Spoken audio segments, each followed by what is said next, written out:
Hello students, welcome back to pi study circle. My name is Tabassum और आज की इस वीडियो में हम डिस्कस करने वाले हैं 10th NIOS इंग्लिश का हमारा नेक्स्ट लेसन, जिसका नाम है 9 गोल्ड मेडल्स। और बेसिकली ये आपकी एक पोएम है। तो पोएम को पूरी हम एक्सप्लेन करेंगे सिंपल सी इंग्लिश में। मैं आपको समझाने वाली हूँ इसको, साथ ही साथ इसके इंपॉर्टेंट क्वेश्चन एंड आंसर जो कि अपडेटेड हैं, एग्जाम के पॉइंट ऑफ व्यू से इंपॉर्टेंट है और जिस तरीके से आने हैं मतलब आपके एग्जाम में, वैसे ही यहाँ पर ये तैयार किए गए हैं। तो पूरी वीडियो को लास्ट तक देखें बिना स्किप किए। और हाँ, अगर आप हमारे चैनल पर न्यू हैं तो सब्सक्राइब जरूर से कर लीजिएगा, बेल आइकॉन को प्रेस करके। वीडियो हेल्पफुल लगती है after watching, so don't forget to like and share this video also. I hope आपने अपने प्रीवियस चैप्टर्स भी देख लिए होंगे, इससे जो पिछले चैप्टर्स हैं हमारे। अगर नहीं देखे हैं तो उन सभी वीडियोस के लिंक आपको मिल जाएंगे डिस्क्रिप्शन बॉक्स में। और अगर आपको इंग्लिश के चैप्टर्स की बिल्कुल deeply line by line explanation पढ़नी है तो मैं आपको अपने दूसरे चैनल का लिंक भी डिस्क्रिप्शन में दे दूंगी, जिसका नाम है लर्न इंग्लिश बाय तबस्सुम। वहाँ से आप अपनी चैप्टर्स को डिटेल में पढ़ सकते हैं। अगर हिंदी के चैप्टर्स आपको पढ़ने हैं तो वो वीडियो भी आपको हमारे चैनल पर मिल जाएंगी और डिस्क्रिप्शन बॉक्स में प्लेलिस्ट पे मिल जाएगी। तो देखो, ये जो 9 गोल्ड मेडल्स है तो ये बेसिकली आपकी एक पोएम है। अच्छा, इस पोएम में बताया क्या गया है, यहाँ पर 9 गोल्ड मेडल्स की बात हो रही है। मतलब जो है 9 गोल्ड मेडल्स किस किस को मिलते हैं।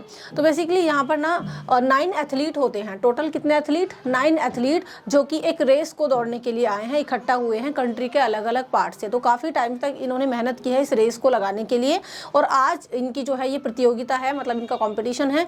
तो ये आप समझ सकते हैं कि भाई ये 9 एथलीट हैं जो यहाँ पर आज दौड़ने के लिए हुए हैं इकट्ठे, ये रहे। अब इनके बारे में हम लोग यहाँ पर पढ़ने वाले हैं, ठीक है। तो यहाँ पर आपका जो है पहले इसका थोड़ा सा हम इंट्रोडक्शन पढ़ लेते हैं कि भाई गोल्ड मेडल आखिर किसको मिलता है और क्यों कहा गया है इस पोएम को 9 गोल्ड मेडल्स। गोल्ड मेडल तो एक को ही मिलता है ना, जो कोई इंसान रेस जीतता है। इंट्रोडक्शन पढ़ते हैं इसका। Sports are not just about winning medals. जो स्पोर्ट्स होते हैं ना, वो केवल मेडल्स को जीतने का नाम ही नहीं होता कि जस्ट हम मेडल जीतने के लिए ही स्पोर्ट्स में जो है पार्टिसिपेट करते हैं। They also teach important values like team work, sharing, healthy competition and supporting each other. जो स्पोर्ट्स होते हैं वो हमें अपनी लाइफ के काफ़ी इंपॉर्टेंट वैल्यूज़ सिखाते हैं। जैसे कि जब आप स्पोर्ट्स में जाते हो तो आप वहाँ पर टीम वर्क सीखते हो, टीम के साथ किस तरीके से आपको काम करना है। शेयरिंग, हेल्दी कंपटीशन भी आपके अंदर आता है कि भी हाँ, आप टीम वर्क कर रहे हो, आप स्पोर्ट्स में हो, हेल्दी कंपटीशन की भावना भी आपके अंदर आती है और आप सपोर्ट करना सीखते हो एक दूसरे को। अगर हम बात करें in the poem 9 gold medals, poet David Roth. Poet कौन है इस पोएम के? डेविड रोथ, जो कि आपको याद रखने ज़रूरी हैं। जितने भी चैप्टर्स आप पढ़ रहे हैं, जितने भी पोएम आप पढ़ रहे हैं, उनके पोइट के, उनके राइटर के नाम आपको ध्यान होने चाहिए, क्योंकि यहाँ से आपका 1 मार्क का क्वेश्चन आ जाता है कि भी बताइए इस पोएम के पोइट कौन है। तो जो पोइट है ना डेविड रोथ, वो शो करते हैं importance of kindness and human values, ठीक है। यानी हमारे दिलों में कितनी ज़्यादा दया होनी चाहिए दूसरे लोगों के लिए, ह्यूमन वैल्यूज़ हमारे अंदर होनी चाहिए, which are just as important as competing. जो कि हमारे अंदर जो ह्यूमन वैल्यूज़ होती हैं, काइंडनेस होती हैं, वो उतना ही इम्पॉर्टेंट है जितना कि हमारे लिए कंपटीशन है। खाली कंपटीशन के लिए आप रेस मत लगाओ, आप जो है किसी चीज़ में पार्टिसिपेट मत करो, बल्कि आपके अंदर ह्यूमन वैल्यूज़ होनी भी ज़रूरी है, मर्सी होनी भी ज़रूरी है। The poem tells the story of a race where the athletes stop thinking about winning and instead help a smaller, weaker runner who falls. अब ये जो पोएम है, ये पोएम हमें बताती है कि ऐसी कहानी, एक ऐसी रेस की कहानी जहाँ पर एथलीट जो है वो दौड़ते दौड़ते रुक जाते हैं। वो ये नहीं सोचते कि हमें जीतना है, बल्कि वो एक छोटे वाले एथलीट की हेल्प करने के लिए रुक जाते हैं, क्योंकि वो छोटा एथलीट जो है वो वीक होता है और वो दौड़ नहीं पाता, दौड़ते दौड़ते वो गिर जाता है। तो बाकी के एथलीट जो है वो आगे नहीं जाते, बल्कि उसकी हेल्प करने के लिए रुक जाते हैं, वो जीतने का नहीं सोचते। Instead of competing against each other they join hands and cross the finish line together. ना कि एक दूसरे से कंपटीशन रखने की बजाय वो हाथों में हाथ मिलाते हैं और एक साथ सब आगे बढ़ते हैं, फिनिश लाइन की तरफ बढ़ते हैं। Showing the true spirit of sportsmanship and empathy. और इस तरीके से वो एक ट्रू स्पिरिट दिखाते हैं स्पोर्ट्समैनशिप की एंड एम्पैथी की। सो ये तो हो गया इसका इंट्रोडक्शन। आई होप आपको समझ में तो आ गया होगा कि 9 गोल्ड मेडल्स इसको क्यों कहा गया है पोएम को, और पोएम के अंदर आप क्या पढ़ने वाले हो। नाउ लेट्स सी, हम इस पोएम को देखते हैं लाइन बाय लाइन, ठीक है। ये रही पोएम की जो ओरिजिनल लाइन्स हैं, वो ये रही, डेविड रोथ द्वारा लिखी हुई ये पोएम है और इसकी एक्सप्लेनेशन, सिंपल एक्सप्लेनेशन भी आपको यहाँ पर प्रोवाइड की गई है। तो देखिए, ये रही आपकी जो पोएम है, शुरू होती है यहाँ से। The athletes had come from all over the country to run for the gold, for the silver and bronze. Many weeks and months of training all coming down to these games. ये जो athlete हैं, है ना, ये जो athlete हैं वो all over the country से आज यहाँ पर आए हैं, पूरे देश के अलग अलग कोने से ये आज यहाँ पर इकट्ठा हुए हैं। 9 एथलीट हैं ये टोटल, ठीक है। ये आज यहाँ पर दौड़ लगाएंगे, कोई गोल्ड के लिए रन करेगा, कोई सिल्वर के लिए, ठीक है, ताकि इनको मेडल मिल जाए, किसी को गोल्ड मेडल मिल जाए, किसी को सिल्वर, ब्रॉन्ज। काफ़ी हफ्तों की, काफ़ी महीनों की ट्रेनिंग के बाद आज जो है यहाँ पर ये इस दौड़ को लगाने के लिए इकट्ठा हुए हैं, इस गेम में पार्टिसिपेट करने के लिए यहाँ पर आए हुए हैं, ठीक है। यही चीज़ यहाँ पर लिखी हुई है, the athletes travelled from different parts of the country to compete for gold, silver and bronze. ये एथलीट ट्रैवल करके आए हैं अलग अलग कंट्रीज से, हमारे देश के अलग अलग हिस्सों से, ताकि आज ये गोल्ड के लिए, सिल्वर के लिए एंड ब्रॉन्ज मेडल्स के लिए जो है दौड़ लगा सके। They had train for many weeks and months. इन्होंने कई हफ्तों की, कई महीनों की लगातार ट्रेनिंग ली है, and now it was the time for the competition. और आज ये टाइम आ गया है इनके कंपटीशन का, ठीक। आगे है आपका, the spectators gathered around the old field to cheer on all the young men, women and men. The final event of the day was approaching. Excitement grew high to begin. अब देखो, जो स्पेक्टेकर्स है ना, यहाँ पर स्पेक्टेकर्स किनको बोला गया है, जो दर्शक लोग हैं, जो उनको अप्रिशिएट करने के लिए, उनको चीयर करने के लिए बैठे हुए हैं, जो देखने वाले लोग हैं, वो सब इकट्ठा हुए हैं इस पुराने से मैदान में, सब इकट्ठा हुए हैं, चारों तरफ लोग बैठे हुए हैं और इन एथलीट्स को चेयर करने के लिए लोग यहाँ पर बैठे हुए हैं। To cheer on all the young women and men, ठीक है। जो ये यंग वुमेन एंड मेन, यानी जो एथलीट यहाँ पर आए हुए हैं, उसमें लड़के भी हैं, लड़कियाँ भी हैं, यंग मैन, वुमेन है इनमें, तो उनको चीयर करने के लिए यहाँ पर ये सब आए हुए हैं। और ये जो फाइनल इवेंट है आज इस दिन का, वो आगे आ रहा है, बिल्कुल सामने है कि भी आज इनका फाइनल इवेंट होने वाला है। एक्साइटमेंट जो है बढ़ रही है, लगातार लोग एक्साइटेड होते जा रहे हैं कि देखो भाई कौन जीतता है, कैसे ये रेस आगे बढ़ती है। The audience gathered at the old field to support the young men and women। यानी ये जो स्पेक्टेकर्स किसको बोला गया है, देखो ये रहा ऑडियंस को, यहाँ पर ऑडियंस जो है इकट्ठा हुई है इस पुराने से मैदान में, ताकि जो है इन young and man and women को ये लोग जो है चेयर अप कर सके, जो यहाँ पर पार्टिसिपेट करने के लिए आए हुए हैं। Last event of the day जो है वो बिल्कुल शुरू होने वाला है, मतलब किसी भी टाइम इनकी रेस जो है वो शुरू हो सकती है, और सब लोग जो है एक्साइटेड हैं इसको देखने के लिए, ठीक। तो ये हो गया आपका स्टैंजा। अभी आगे भी है आपकी पोयम। अब आगे बढ़ने से पहले हम पहले पर्टिकुलर इस स्टैंजा के फिल इन द ब्लैंक्स लेते हैं, क्योंकि एग्जाम में आपसे फिल इन द ब्लैंक्स पूछे जाते हैं पार्ट ए के अंदर, ठीक है। तो एग्जाम में आपके फिल इन द ब्लैंक्स जो पूछे जाएंगे वो यहाँ पर आपके सामने है। केवल इस वाले स्टैंजा के पहले हम फिल इन द ब्लैंक्स करेंगे, ठीक। पोएम आपकी थोड़ी सी लंबी है ये, इसको हम ऐसे ही स्टैंजा वाइज आगे बढ़ाएंगे, देन इनसे related question answers hand to hand हम करते जाएंगे, ठीक है। चलिए, तो देखो पहला है, the athletes had come from all over the dash to run for the gold, for the silver and bronze. तो देखो यहाँ पर इसका आंसर क्या था, यहाँ पर इसका आंसर था ये रहा, ठीक। तो इसका आंसर ये रहा, पीछे वाले पेज पे था आपका। तो देखो ये रहा इसका answer, the athlete had come from all over the country, यानी इसका आंसर क्या था आपका, कंट्री था, ठीक। तो ये रहा पहले का आंसर। दूसरा है, many weeks and months of dash all coming down to these games. तो मैनी मंथ एंड वीक्स के बाद ये लोग किस लिए आए थे, ट्रेनिंग करके आए थे, काफ़ी हफ्ते और महीनों की ट्रेनिंग के बाद। सेकंड क्वेश्चन है आपका, many weeks and months of dash all coming down to these games, यानी काफ़ी हफ्ते और महीनों की किस चीज़ के बाद, ट्रेनिंग के बाद। तो यहाँ पर आपका ये ट्रेनिंग आंसर सही है, देख सकते हैं आप, ये रहा many weeks and months of training. तो ट्रेनिंग आपको यहाँ पर ये लगाना है। चलिए आगे बढ़ लेते हैं हम। नेक्स्ट है, the spectators gathered around the dash field to cheer on all the young women and man. तो ये जो स्पेक्टेटर्स आए हैं वो इकट्ठा हुए हैं कहाँ पर, ओल्ड फील्ड में, इस पुराने से मैदान में इकट्ठा हुए हैं, ताकि यंग मैन एंड वुमेन को ये चीयर अप कर सके। नेक्स्ट है आपका, the final event of the day was dash, यानी जो फाइनल इवेंट था इस डे का वो अप्रोच हो रहा था, आगे बढ़ रहा था, बस ये शुरू ही होने वाला था गेम। नेक्स्ट है आपका, excitement grew dash to begin, यानी एक्साइटमेंट हाई होती जा रही थी, है ना, एक्साइटमेंट लोगों की बढ़ रही थी। चलिए, तो ये पहले स्टैंजा के हमने देख लिए हैं fill in the blanks. Now let's see the second stanza, जो कि है, the blocks were all line up for those who would use them, यानी जो ब्लॉक्स होते हैं ना लगे हुए, जैसा आपने कभी कभी देखियो कोई रेस इस तरीके से शुरू करते हैं तो ब्लॉक्स लगे हुए थे हैं, तो यहाँ पर कहा जा रहा है जो कि सारे जो ब्लॉक्स थे वो लाइनअप थे अच्छे तरीके से, और उनको यूज़ करने वाले लोगों के लिए तैयार थे। यूज़ कौन करता उनको, यही 9 एथलीट उनको यूज़ करने वाले थे। तो ब्लॉक्स जो है लाइनअप थे सब, और इनको यूज़ किया जाना था बस। The 100 yard dash and the race to be run. अब ये रेस कितनी दूरी की थी, 100 यार्ड की ये रेस थी, ठीक है, 100 यार्ड की दूरी की मतलब ये जो है रेस थी, और इसको अब शुरू होना था। These were 9 resolved athletes in back of the starting line। Poised for the sound of the gun. अब ये टोटल 9 एथलीट यहाँ पर थे और ये बिल्कुल तैयार थे और इनको बस एक साउंड सुनना था, फायरिंग का मतलब जो स्टार्टिंग साउंड होता है कि poised for the sound of the gun, gun का साउंड होते ही ये लोग बस शुरू हो जाते, बिल्कुल तैयार खड़े हुए थे लाइन से लगे हुए कि भाई हाँ हमें जो है साउंड ऑफ द गन सुनाई दे और हम तुरंत आगे दौड़ना शुरू कर दें। यही एक्सप्लेनेशन है इसकी। The starting blocks were set up for the runners who would use them in the 100 yard dash, के जो स्टार्टिंग ब्लॉक्स थे ये सेटअप हो गए थे और जो रनर्स थे उनको इनको यूज़ करना था और 100 यार्ड की जो ये दौड़ थी इसको दौड़ा जाना था। 9 determined athletes stood behind the starting line, और ये 9 जो डिटरमाइंड का मतलब क्या होता है, पक्के इरादे से खड़े हुए जो एथलीट थे ये इसी स्टार्टिंग लाइन के पीछे खड़े हुए थे, रेडी टू रन थे और जैसे ही रेस शुरू होती ये लोग दौड़ना शुरू कर देते। The signal was given, the pistol exploded and so did the runners all charging ahead. अब देखो बस दौड़ शुरू हो गई, इनको सिग्नल दिया गया, पिस्टल को एक्सप्लोड किया गया और बस इन रनर्स ने जो है चार्ज होके, मतलब जैसे चार्ज हो गए ना, बिल्कुल तैयार थे तो आगे दौड़ना इन्होंने शुरू कर दिया।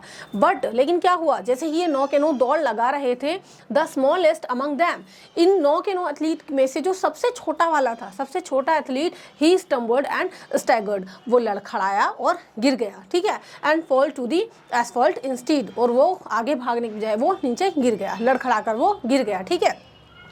तो ये रहा आपका when the signal was given, जब इनको सिग्नल दिया गया, the pistol fired and the runners took off quickly, तो सिग्नल मिलते ही रनर जो है क्विकली वहाँ से दौड़ लिए। However the smallest runner among them tripped, lost his balance, लेकिन जो इनमें से सबसे छोटा रनर था उसका बैलेंस जो है वो मतलब वो डिसबैलेंस हो गया और लड़खड़ा कर गिर गया और बस वो उस हार्ड ग्राउंड पर गिर गया, ठीक है, वो आगे नहीं बढ़ पा रहा था। तो यहाँ तक हमने देख लिया है, अभी हम बढ़ते हैं आगे। अब देखो फिल इन द ब्लैंक्स है, इससे रिलेटेड आपके आगे हम तब बढ़ेंगे, पहले हम फिल इन द ब्लैंक्स देख लेते हैं।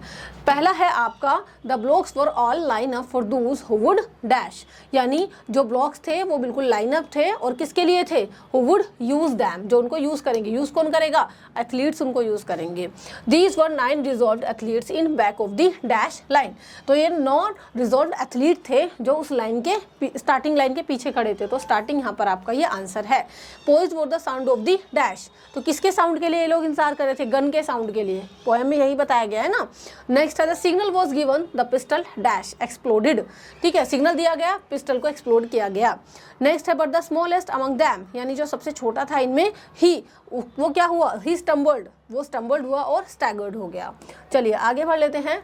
नेक्स्ट है आपका अगला जो हमारे स्टैंजाज हैं वो आपके सामने हैं। He gave out a cry in frustration and anguish, his dreams and his efforts all dashed in the dirt, but as sure as I am standing here telling this story, the same goes for what next occurred।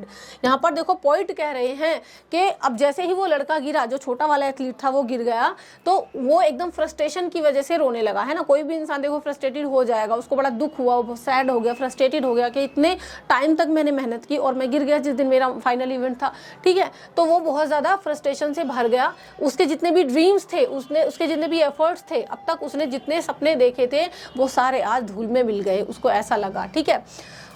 But as sure as I am standing here, अब देखो I am कौन है यहाँ पर, I am है यहाँ पर David Roth, मतलब पोइट यहाँ पर कह रहे हैं, पोइट ने खुद ये सब कुछ होता हुआ आई थिंक देखा है, तभी वो बोल रहे हैं, वो कह रहे हैं बट मैं बिल्कुल श्योर हूँ, पोइट कह रहे हैं कि मैं श्योर हूँ, मैं यहाँ पर खड़ा हुआ हूँ जो आपको ये कहानी बता रहा हूँ, तो जितनी अब तक मैंने आपको ये कहानी बताई है, the same goes for what next awkward, आगे भी बिल्कुल सच ही बताऊँगा, जो आगे हुआ उसको भी सुनिए आप, मैं आगे भी सच ही बताऊँगा आपको, ठीक है। The 8 other runners pulled up on their heels, यानी जो 8 रनर्स थे वो उन्होंने अपने पैरों को रोक लिया, है ना, वो आगे दौड़ते दौड़ते रुक गए जैसे ही वो छोटा वाला गिरा। The ones who had trained for so long to compete, ये सभी जो है बहुत लंबे टाइम तक इन्होंने क्या किया था, compete करने के लिए ट्रेन हुए थे ये। One by one they all turned around and went back to help him। 8 के 8 एथलीट उस छोटे हुए गिरे हुए एथलीट को देखकर सबके सब रुक गए और सबने पीछे मुड़कर देखा, पीछे मुड़ के देखा और उसकी हेल्प के लिए ये लोग आगे बढ़े। And brought the young boy to his feet, और आगे ना बढ़ के उस रेस को कंटिन्यू ना करके ये हेल्प करने के लिए पीछे मुड़े और छोटे वाले एथलीट को उठाकर उसके पैरों पर इन्होंने खड़ा कर दिया। तो देखो ये होती है एक स्पोर्ट्समैनशिप, ये होती है इंसान के अंदर जो है मतलब ह्यूमन वैल्यूज उसकी, ये यहाँ पर दिखाई गई हैं। अब इसकी एक्सप्लेनेशन इधर देखिए आप। The boy who fail cried out in frustration and sadness because all his hard work and dreams seemed doomed. वो जो लड़का था वो दुख की वजह से, फ्रस्ट्रेशन की वजह से चिल्लाया और काफ़ी सैड था वो, क्योंकि उसका जितना भी हार्ड वर्क था, उसका जो ड्रीम्स थे वो सभी आज बर्बाद होते हुए उसको दिख रहे थे. बट समथिंग अनएक्सपेक्टेड हैपेंड, लेकिन कुछ ऐसा हुआ जिसकी उम्मीद नहीं थी. जो अदर 8 रनर्स थे वो जो काफ़ी टाइम तक ट्रेंड होके आज इस दिन पे जीतने के लिए यहाँ पर आए हुए थे, वो सब रुके. उन्होंने दौड़ना मतलब अपना छोड़ दिया, बल्कि उन्होंने जो है उस रेस को आगे कंटिन्यू ना करने की बजाय पीछे मुड़ के उस छोटे वाले यंग बॉय की हेल्प की और उसे उसके पैरों पर खड़ा कर दिया. ठीक है, तो ये स्टैंजा यहाँ तक था और इसकी एक्सप्लेनेशन भी. अभी देख लेते हैं इससे रिलेटेड हमारे फिल इन द ब्लैंक्स. पहला है आपका he gave out a cry in. देखो ये हमने पढ़ा था अभी कि जब वो लड़का गिरा तो वो जो है चिल्लाया, मतलब फ्रस्ट्रेशन की वजह से. ठीक है, नेक्स्ट है his dreams and his efforts all dashed in the, उसके जितने भी सपने थे, उसके जितने भी एफर्ट्स थे वो आज सब किस में मिल गए, डर्ट में. तो ये हमारा पोएम के अंदर से ही है, इसी स्टैंजा के अंदर से. नेक्स्ट है the 8 other runners pulled out on their heels, यानी 8 जो एथलीट थे उन्होंने उसको उसके पैरों पर खड़ा किया. नेक्स्ट है the ones who had trained for so long to turn around. ठीक है, यानी ये लोग जो आज इतने लंबे टाइम की ट्रेनिंग के बाद यहाँ पर आए हुए थे, ये है आपका ये वाला. नेक्स्ट है and brought the young boy to his feet, और उन सब ने क्या किया, आज इस यंग बॉय को उसके पैरों पर खड़ा कर दिया. चलिए आगे हम देख लेते हैं. आगे है आपका next stanza. Then all the 9 runners joined hands and continued the 100-yard dash, now reduced to a walk, and a banner above that said Special Olympics could not have been more on the mark. अब देखो point यहाँ पर कितनी अच्छी बात कह रहे हैं. पॉइंट कह रहे हैं कि ये 9 के 9 रनर्स जो हैं इन्होंने हाथों में हाथ डाला और मतलब उसको तो खड़ा कर लिया, तो छोटे वाले को हाथों में हाथ डाला और ये जो है आगे बढ़े, इस रेस को इन्होंने कंटिन्यू किया. अब ये 100 यार्ड की जो डैश थी, मतलब 100 यार्ड की जो एक रेस थी, ये एक मतलब रेस ना रहकर वॉक बन गई. रिड्यूस टू अ वॉक का मतलब अब ये एक रेस नहीं रह गई, अब तो बस हाथों में हाथ डालकर सब चल रहे थे. तो ये रेस ने किसका रूप ले लिया, वॉक का रूप ले लिया. And a banner about that sad, और जो ऊपर लगा हुआ था ना बैनर वहाँ पर जिस पर लिखा हुआ था स्पेशल ओलंपिक्स, ठीक है, अब जो है वो केवल एक मार्क बनकर ही रह गया. वाकई में ये एक स्पेशल ओलंपिक ही था. That's how the race ended, इस तरीके से इस रेस का एंड हुआ विद 9 गोल्ड मेडल्स. और इसमें जो है 9 गोल्ड मेडल्स हम कह सकते हैं कि ये कोई एक जो है विनर नहीं था, यहाँ पर 9 के 9 गोल्ड मेडल्स थे. ठीक है, इसी से आपकी पोएम का नाम बना है. They came to the finish line holding hands still and a standing ovation and 9 beaming faces said more than these words ever will. अब ये हाथों में हाथ डालकर सब एक साथ ही फिनिशिंग लाइन की तरफ आए, एक साथ ही जीते. 9 गोल्ड मेडल्स हम इनको कह सकते हैं. और स्टैंडिंग ओवेशन इनको दिया गया, ऑडियंस की तरफ से जो लोग वहाँ पर बैठे हुए थे उन्होंने सभी ने उठकर इनको स्टैंडिंग ओवेशन दिया. और इनके जो मतलब खुशी से भरे हुए चेहरे थे ना, वो मेरे बताए हुए वर्ड्स को मतलब मैं एक्सप्लेन नहीं कर सकता, मेरे बताए हुए वर्ड से भी ज्यादा थे इनके beaming faces. So with this हमारा जो ये पोएम है खत्म हुई. अब इसकी एक्सप्लेनेशन देख लेते हैं इस वाले स्टैंजा की, कि आगे कंटिन्यू ना करके रेस को अकेले वो सारे के सारे हाथों में हाथ डालकर आगे बढ़े और अब ये जो एक रेस थी वो एक वॉक बन के रह गई. ठीक है, फिनिशिंग लाइन की तरफ ये पहुंचे. ये जो रेस थी ये एक स्पेशल ओलंपिक को प्रेजेंट कर रही थी और टीम वर्क को ये शो कर रही थी, काइंडनेस दिखा रही थी, जो कि इंपॉर्टेंट है विनिंग से भी ज्यादा. जीतने से ज्यादा इंपॉर्टेंस क्या है, इंसान की ह्यूमन वैल्यूज एंड उसकी काइंडनेस. एंड में हम कह सकते हैं कि जो 9 थे वो सारे के सारे रनर्स जो है उन्होंने गोल्ड मेडल रिसीव किया. उन्होंने फिनिशिंग लाइन को जो है टुगेदर जो है क्रॉस किया, स्माइलिंग हैप्पीली, खुश थे वो काफ़ी. और ऑडियंस जो है वो खड़ी हुई, उनको चेयर अप किया लाउडली और उनको जो है इस मोमेंट की पावरफुल होना बताया. और कोई भी वर्ड इसको डिस्क्राइब नहीं कर सकता कि वो मोमेंट अपने आप में कितना ज़्यादा अच्छा था, खुशी से भरा हुआ था. तो यहाँ पर हमने ये पोएम पूरी ख़त्म कर ली है. अब इसके इस वाले स्टैंजा से रिलेटेड हम यहाँ पर फिल इन द ब्लैंक्स देख लेते हैं. Then all the 9 runners dash hands and continued. तो 9 के 9 जो रनर्स थे उन्होंने क्या किया, जॉइंट किए अपने हैंड्स को, हाथों में हाथ मिलाए सबने और कंटिन्यू की उस रेस को. The 100 yard dash now reduce to a क्या, ये 100 यार्ड की जो डैश थी वो अब केवल एक वॉक बन के रह गई. ठीक है, and a banner above that sad, और जो ऊपर बैनर लगा हुआ था क्या था वो, स्पेशल ओलंपिक्स. ठीक है, अगला है that's how the race ended. इस तरीके से रेस एंड हुई with 9 gold medals, silver medals नहीं गोल्ड मेडल्स. ठीक है, they came to the finish line holding hands still. तो उन्होंने हाथों में हाथ डालकर सबने फिनिशिंग लाइन को क्रॉस किया. चलिए अब देख लेते हैं हम इससे रिलेटेड, पूरी पोएम से रिलेटेड जो है, काफ़ी लंबी हमारी ये पोएम है, इससे रिलेटेड देखेंगे हम ट्रू एंड फॉल्स। तो इस तरीके के क्वेश्चंस भी आपके एग्जाम में आते हैं, ट्रू एंड फॉल्स। पहला है आपका, the athletes came from different parts of the country. यही पढ़ा था ना हमने कि देश के अलग अलग हिस्सों से ये एथलीट आज यहाँ पर इकट्ठा हुए थे। ट्रू है आपका ये। They were running for gold, silver and bronze medals. ये भी ट्रू है कि भाई वो सिल्वर के लिए, गोल्ड के लिए, ब्रॉन्ज मेडल्स के लिए आज दौड़ने वाले थे। The athletes train for only a few days before the race, के ये जो एथलीट थे ना, ये केवल कुछ दिन पहले इन्होंने तैयारी की थी। नहीं, केवल कुछ दिन पहले नहीं की थी, आपका फॉल्स है। काफ़ी हफ्तों से, काफ़ी महीनों से इन्होंने तैयारी की थी। Spectators gather to cheer for the athletes, जो स्पेक्टेटर्स थे वहाँ पर इसलिए इकट्ठा हुए थे ना कि वो एथलीट को चीयर कर सकें, तो ये आपका ट्रू है। नेक्स्ट है, the final event of the day was a long jump competition, यानी जो फाइनल इवेंट था उस डे का वो एक लॉन्ग जंप का कंपटीशन था, तो ये आपका फॉल्स है। ठीक है। नेक्स्ट है, the 100 yard dash was one of the races in the event, यानी 100 यार्ड्स की जो डैश थी वो इस इवेंट का रेस था, मतलब ये ट्रू है आपका। नेक्स्ट है, दे वर 10 athletes standing at the starting line, कि वहाँ पर 10 एथलीट थे। ठीक है, 10 एथलीट्स थे, 10 नहीं थे। ठीक है, रॉन्ग है आपका, ये फॉल्स है। चलिए नेक्स्ट देख लेते हैं हम। The runners waited for the sound of a gun to start the race, यानी जो रनर्स थे वो वेट कर रहे थे कि जैसे ही हमें गन का साउंड सुनाई देगा हम अपनी रेस को स्टार्ट कर देंगे, तो ये आपका ट्रू है। नेक्स्ट है, the smallest runner fail while running, वो जो छोटा वाला था ना वो दौड़ते वक्त गिरा, दौड़ते टाइम में जो गिरा था ना वो, तो ये आपका ट्रू है। नेक्स्ट है, the other runners ignore the boy who fail, यानी जो दूसरे रनर्स थे उन्होंने उस लड़के को इग्नोर किया और वो दौड़ते रहे, जो गिर गया था उसको इग्नोर नहीं किया ना उन्होंने, तो ये आपका फॉल्स है। और नेक्स्ट है, the fallen runner cried because he was happy, जो गिरा हुआ लड़का था, मतलब जो गिर गया था नीचे, वो इसलिए चीख मार के रोया क्योंकि वो खुश था। नहीं, तो ये है आपका false. The 8 other runners stopped running when they saw him fall, यानी जो 8 रनर्स थे वो रुक गए जब उन्होंने देखा वो लड़का नीचे गिर गया था, तो ये है आपका ट्रू। ठीक है।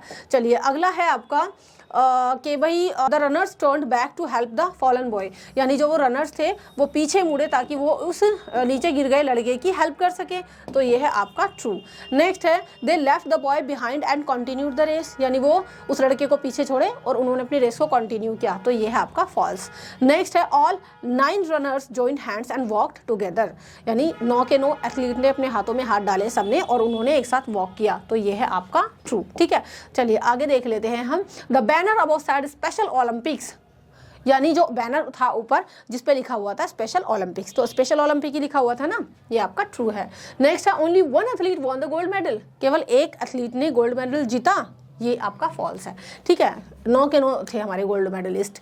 All 9 runners won gold medals, तो ये आपका ट्रू है कि हाँ 9 के 9 जो रनर्स थे उन्होंने गोल्ड मेडल जीता। The crowd gave them a standing ovation, जी हाँ क्राउड ने उनको स्टैंडिंग ओवेशन दिया था, तो ये आपका ट्रू है। नेक्स्ट और लास्ट है, the runners were sad when they finished the race. ठीक है, रनर्स जो है बहुत सैड थे जब उन्होंने उस रेस को कर दिया फिनिश, तो ये आपका कैसा है, ये आपका फॉल्स है, क्योंकि सब सैड तो नहीं थे, सब बहुत ही खुश थे। तो चलिए इसके बाकी के क्वेश्चंस हम लोग देख लेते हैं। सो इसके अलावा आपके एग्जाम में इस तरीके के क्वेश्चंस भी आते हैं, आपके शॉर्ट क्वेश्चंस।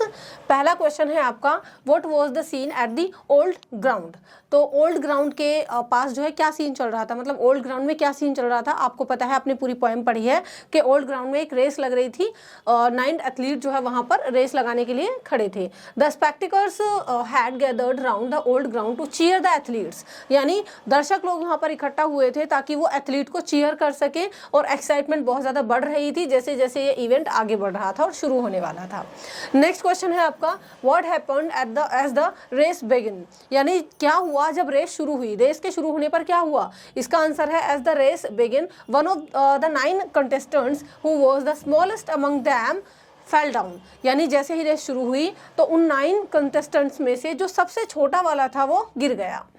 नेक्स्ट क्वेश्चन है आपका, how did the race end up, देखो यहाँ पे पूछा है रेस स्टार्ट कैसे हुई, और यहाँ पूछा है नेक्स्ट क्वेश्चन में कि रेस जो है वो एंड कैसे हुई।